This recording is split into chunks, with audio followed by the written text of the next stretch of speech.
This week, I'd like to take 5 minutes of your time to talk about the Electoral College and voting. What is the Electoral College? What is the history behind it, and how you can do your part by voting this November?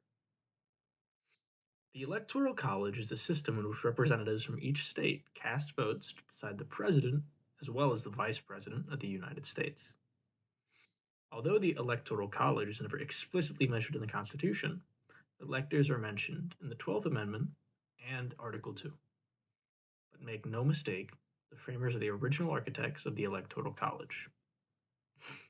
The Electoral College was adopted during the Constitutional Convention of 1787 in Philadelphia to prevent the then small number of states from having their own interests trump those of a national government. This worked by appointing electors to each state, who would cast votes based on the state's representation in Congress, ensuring that every state, even those with disproportionate populations, got a proportional vote. The appointment of the electors is delegated to the states, but cannot be held by a member of federal office. The electors from each state meet once a year in mid-December to cast their votes for president and vice president. Now, you might be wondering how electors decide to cast their vote.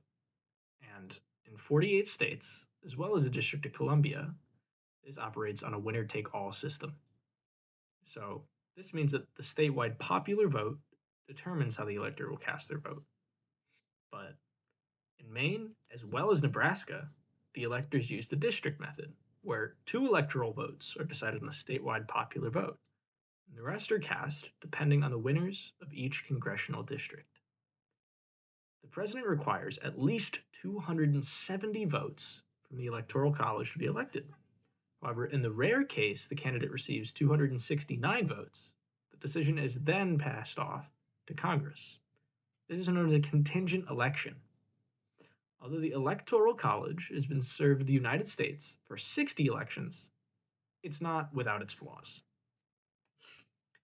Criticisms stem from the fact that the popular vote isn't always the decider of elections, which this has been the case on 5 separate occasions: in 1824, 1876, 1888, 2000, and 2016.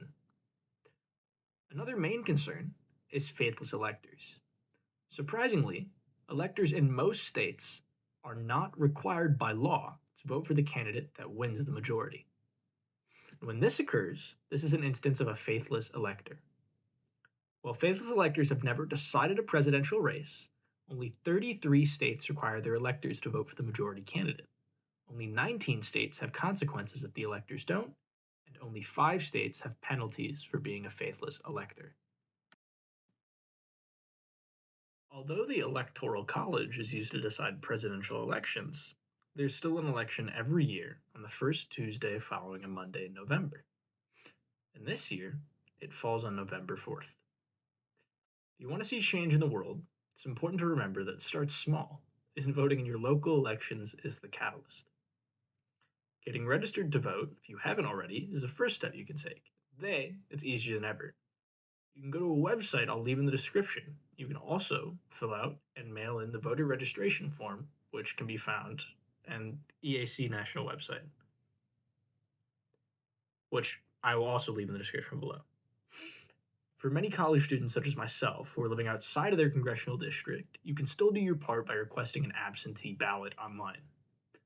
Before I leave you guys today, I want to let everybody know that it's important to vote, especially in today's political climate, as 53% of eligible voters 18 to 29 did not cast a vote in the 2024 election. As part of that demographic, it's necessary to make our voices heard.